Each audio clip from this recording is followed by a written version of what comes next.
Hello, this is BitNote. We'll be talking about video games and video game music with me, David Collins. Hope you enjoy.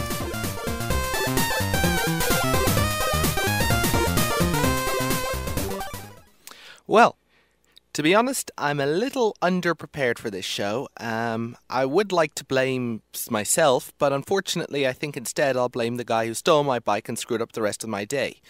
Yes, I know I could have recorded it earlier, but then again, that's actually blaming myself.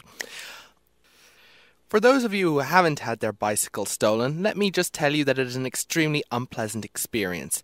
And I would like to say that I wish even more an unpleasant experience to those who actually steal them. Now, I suppose it's not like me to ill-wish things on other people. So instead, I think I will focus entirely on the subject of this show, which shall be bicycles. Yes, in my last minute, I have made sure to collect songs only from video games that have bicycles in them to celebrate the entire episode of bicycles in video games. So, for our first track, it's from a game that has something to do with bicycles indeed. In fact, I think it's one of the best implementations of bicycles I've ever had in video games, but it has also got something slightly more in common with the events of today in my life. I'll play the track and let you figure it out.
Yes, that was the theme from Grand Theft Auto San Andreas, composed by Michael Hunter and the game developed by Rockstar North. Yes, that game has so many tracks by so many famous artists, and I chose damn Michael Hunter, who just made the damn theme tune, was I think the only person who actually created music for the game rather than just licensed it off. So, in Grand Theft Auto San Andreas, like many Grand Theft Auto games, it is a sandbox where you run around and run amok. You can steal vehicles, including bicycles. You cannot apparently steal red Lapierre bicycles, which Frank from Damn Commuters, but actually, the bicycle is one of the first items in the game you can steal. You see, every time they have a new Grand Theft Auto game, they throw in more stuff and say, oh, look at all this. This excites you. And bicycles was one of those things for Grand Theft Auto San Andreas. Unfortunately, when Grand Theft Auto 4 came out, they said, screw bicycles. We've got so much more realism. And I was going, damn it, where the heck are the bicycles? The bicycles are really actually a lot of fun in Grand Theft Auto. Keep in mind, this is a game where you can often be chased along the highway by a squad of police cars. So while running in a fast, sporty sports car is a fun thing to do, come on, have a bit of originality. There's nothing that says escaping from the police and escaping from a squadron of police cars and police choppers than by cycling on a bicycle. And surprisingly, it works pretty well. I mean, for one thing, the police cars always try to swerve up and swerve in front of you, like if you were in a car and ram you off the road. But they can't seem to quite grasp the fact that a bicycle moves a little slower than a car, so they always tend to fly in front of you, giving you plenty of time to avoid them or even just duck behind them. So it's a pretty great weapon. It's a pretty great vehicle. And you can go, of course, into alleys. But, of course, you can do that with motorcycles. And the fun thing, you can jump. Yes, you can crouch. You can pummel the accelerator and just cycle as fast as you can. And there's a low-lying wall. And you'll crouch down. And you'll jump right over the wall on the bicycle and just skate on. There is literally no other vehicle in the entire Grand Theft Auto franchise that can do that sort of stuff. And it is cool. There is just... oh, boy. That is how you should just have bicycles in video games. You just make them fun, you make them really exciting. And do you want to actually know something else? It made your character healthier. Now, I know what you're saying. Why the heck does any video game have, a health character? I mean, of course, every character's health, as in, if every time they get hit, their health deteriorates until they die, and every time they eat a candy bar, your health goes up, which is kind of goes against natural nutrition. But the fact of the matter, no, this would actually have health, as in, you would get fat if you ate too much fast food. And if you were too fat, you wouldn't be able to run as fast. Yes, I'm not making this up. It was the only Grand Theft Auto video game that actually did this, surprisingly enough. But you could get fat, and if you got too fat, you'd have to go to the gym. And I'm not making this up. You would go into the gym, and you could like lift weight or run on this exercise bicycle, or yeah. It had all these stats for different things, like how well you were at weapons and how committed you are to your current relationships. I'm still not making this up. But bicycles, actually, if you cycled a bicycle, it was one of the best ways of getting fit. Just like in real life. One of the few, for a game that tries to pretend it's so realistic, that's actually one of the few times that actually, yes, cycling a bicycle made your character healthier. And so it was a great way to get around, just like in real life, and the more you cycled, you'd have fun, you'd get there, and you'd be really, really healthy as well. And then you'd get shot by the police officers, and your health would go down. So what you'd do is you'd go into a fast food shop, buy some fast foods that would make your health go up, but your fat go up as well. You see, this is where it gets a little confusing. It had it's still your health, but there was also the fat. So eating would increase your health, but it would also increase your fat, and by exercising, it would reduce your fat, which means it's increasing your health, except your health isn't being increased. It's two different values. Health was never treated realistically in video games most of the time. Most video games, you do crazy things just to regain your health. Okay. But yes, starting off on a note, and starting off in a game where you steal things steal bicycles is... Maybe this is karmic kickback. I was going around stealing bicycles in virtual environments and didn't think of the consequences, and so karma is coming back and having someone steal my bicycle in real life to teach me, Now do you think it's so funny to go around stealing lives? Now aren't you ashamed to do these sort of things in virtual worlds? And I'm going like, it's not like anyone was owning those bikes in the virtual, but whatever. Okay, maybe I should have been a little more considerate But, I kind of did when you're talking about Grand Theft Auto video games, they are worse things you can... Let's not talk about it, because if karma starts taking revenge for absolutely every terrible thing I've done in a video game, I'm in some serious, deep stuff right now. Whew. Right. Next video game. So that was Grand Theft Auto, and we'll move on to another game that... little classic game, but a little more to do with bicycles.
Right, so I figured since we were talking about bicycles and video games, I'd take it right back to one of the earliest and most popular games to use bicycles.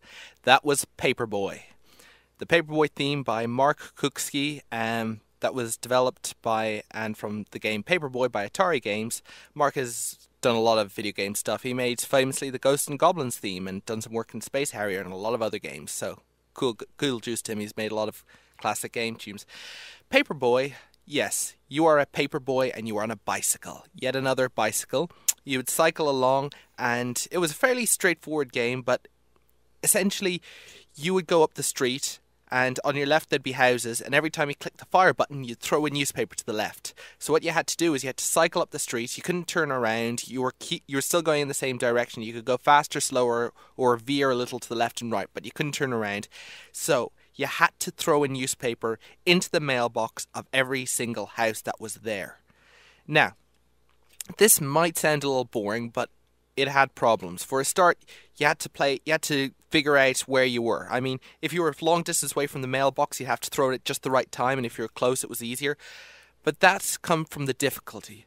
Pretty much everything was trying to kill you. There were dogs, there were people skipping on the street, there were tires, I swear. Tires were rolling out of garages, and if they hit you, and it was a pretty unforgiving game, I have to say, because pretty much anything, if you cycled into the gutter, you'd crash and you'd lose a life. If you hit the curb, I mean, there was a curb going the whole way up, and you had to make split decisions, whether you'd cycle onto the curb and deal with all the obstacles on the pavement, or go onto the road and have to deal by being smashed in the face by an oncoming motorist. So, in a lot of ways, it's like cyclist's worst nightmare. Pretty much everything is trying to kill you. Anything can trip you up and everything can smash into you.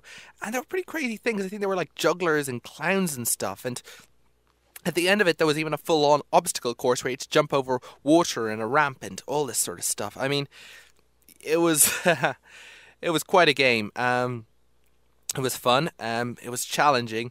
And you had to make sure you kept throwing the newspapers in all the right houses, because if you missed a few houses, then the next time you did that level again, that house would have cancelled their subscription. And when you run out of houses, obviously that is not a good thing. Paperboy was for like one of those games that's popular on all the platforms: Amiga, Mega Drive, Nintendo, arcades, blah blah blah blah. It's a classic.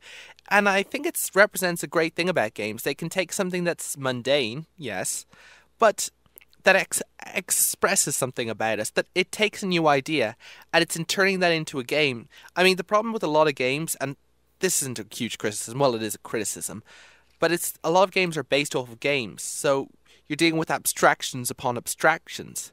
And Yuji Naka, who was famously in Sonic Team, did a lot of program work for Sonic, once said, look to real life, see what inspires you and try to take that into the game itself. And I mean, a lot of people, especially earlier game developers, took that to heart. I mean, there were games about cutting lawns and I mean, Metal Gear Solid, I know that's a bit of a later game, but Metal Gear Solid, which is all about espionage and stealth and, you know, high stakes, dealing with, you know, infiltrating a group of armed soldiers and not being seen.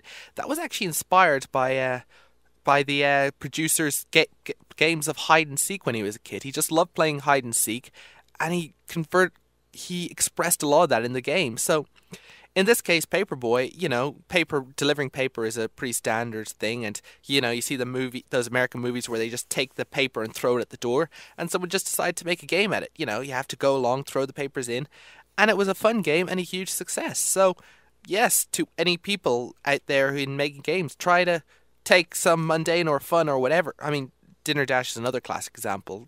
But just take some mundane or interesting or whatever aspect of human life and make a game out of it, because who knows, people can. The great thing about these sort of games is people instantly know how it works, even if they're not familiar with games. People instantly understand the scenario, and they just have fun. And usually it takes a few, and whenever they screw up or whatever, they just laugh it off, because when a game sort of relates to reality, it gives just a new dimension to it. But okay, enough about my philosophizing of the context in which video games find themselves in. Let's play another track. Oh, just to let you know, this is from quite a game and doesn't have a bicycle specifically, but it has pedals and it most certainly counts.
and that was Cliff Rock by Yoshie Arakawa from Prop Cycle by Namco.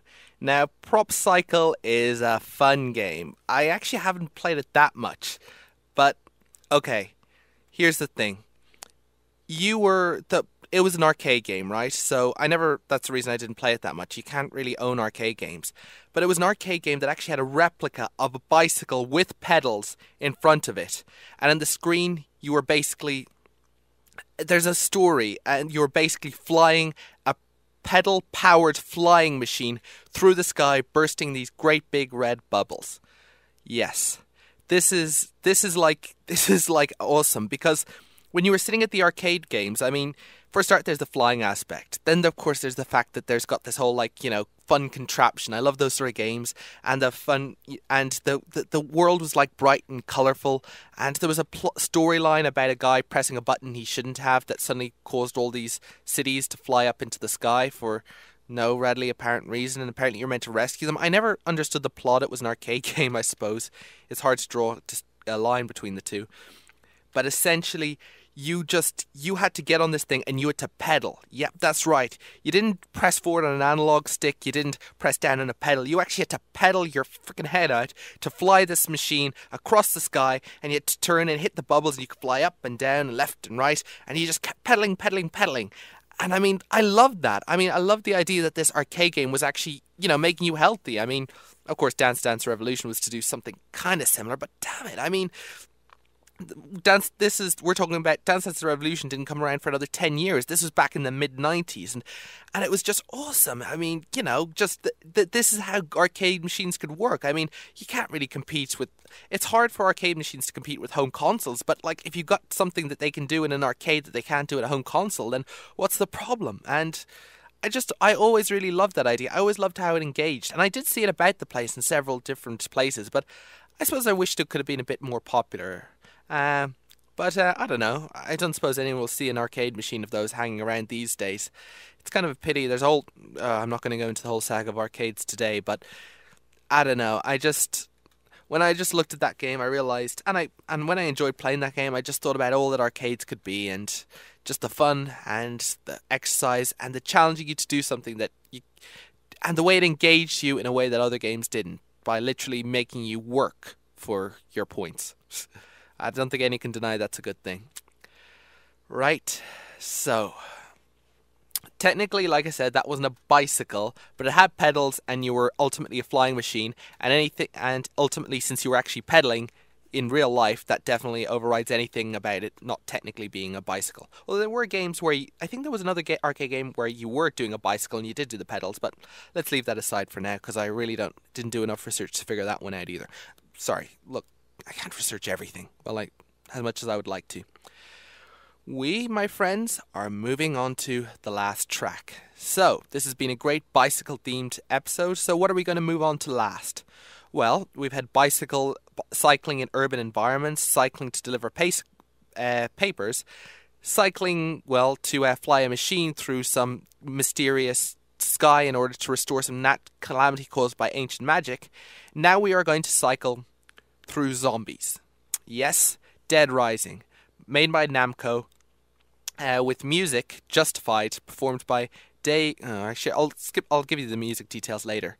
But Dead Rising, released for the Xbox 360 a few years ago. Boy, I mean, this is a game that truly made beating up zombies in a game as fun as it should be. Yes, I know we're back into the old violence. As much as I love the idea of games being art and games pushing forward the medium and being creative and exploring new territories, sometimes you play a game where you beat up zombies and you enjoy it. And I'm afraid that's just the way it is. I enjoyed beating up zombies in that game. And great thing about that is the game provided you with so many weapons. The entire game was set in a shopping mall, a shopping centre, a mall as Americans call it. And essentially, pretty much, okay, maybe not everything, but close to everything could be used to beat up the zombies. I mean, this was a thing where you'd walk around and you'd pick up a 6-pan of soft drinks and throw each can at the zombies. You'd throw plates at the zombies. You'd grab knives. You'd grab sporting goods. You'd wail on them with electric guitars. You'd start up lawnmowers. Some of them would be comedic and kind of disturbing. And yes, there's a reason it had an 18's rating. Here's a spoiler alert. One of its levels takes place in a hardware shop. I think we can agree you're not going to find many zombie-friendly implements in a hardware shop. But, of course, there's some of the weapons are pretty interesting. And, of course, in the sporting goods shop, you find a bicycle.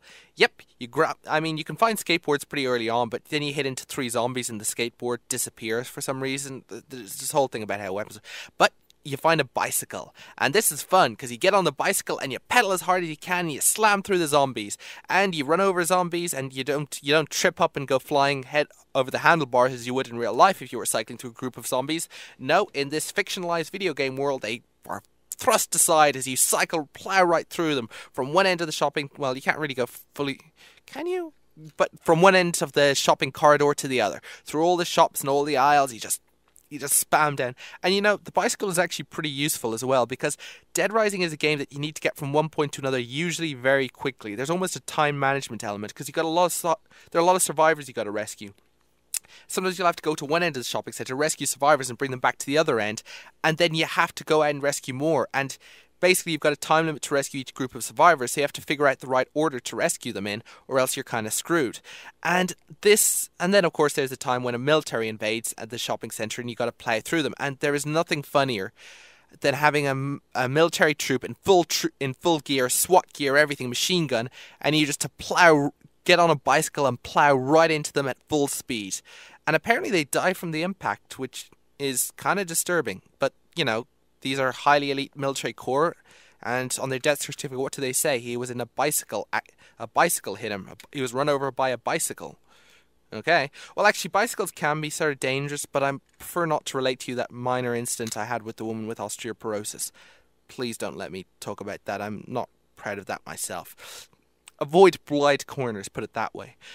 But, yes, the Dead Rising video game, it was fun. You could cycle bicycles in it, and it had decent music. Some of it was licensed, but this is one of its ending tracks. So, like I said, I like to keep my tracks somewhat balanced. So, if I want to... while I sometimes begin on intro music, I often end on outro music. This is from the credits from the true ending. It is Justified, performed by Drea, Gunness, Sean Lacefield, and Chris Frazier, and composed by them as well, I believe. So, on that note of bicycles, and I'll see you around. This is David Collins with BitNote, asking you all to keep an eye out for a red Lapierre bicycle. And to the person who stole my bike, whatever this song may make you think, no, you are not justified. To everyone else, thank you and goodbye.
Then died.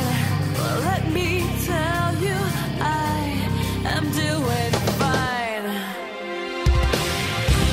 to